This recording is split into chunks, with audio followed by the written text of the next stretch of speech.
बहुत समय पहले पहाड़ों के बीच एक छोटा सा गांव बसा हुआ था, जहां हर घर का एक अजीब नियम था। आधी रात के बाद अगर कोई दस्तक दे तो खिड़की से बाहर मत देखना। किसी ने इसका कारण नहीं बताया। माता पिता बस इतना कहते थे, अगर तुम्हें कोई आवाज सुनाई दे तो बिस्तर पर ही रहना और आंखें बंद रखना। एक सर्दी की रात अयान नाम का एक लड़का अपने कमरे की खिड़की पर हल्की दस्तक सुनकर जाग गया। टप टप टप। वह उठ बैठा। बाहर हर तरफ बर्फ ही बर्फ थी। उसका कमरा दूसरी मंजिल पर था, इसलिए किसी को भी उसकी खिड़की तक नहीं पहुंचना चाहिए था। तभी उसे एक आवाज सुनाई दी, अयान, मुझे अंदर आने दो।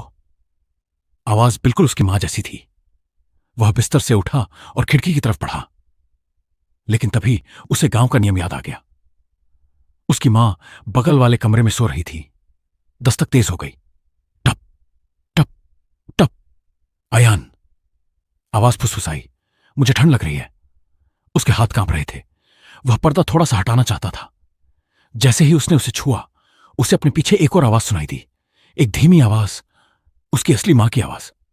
अयान, उसने दरवाजे से फुसफुसाते हुए कहा, बाहर मत देखो। वह धीरे से मुड़ा।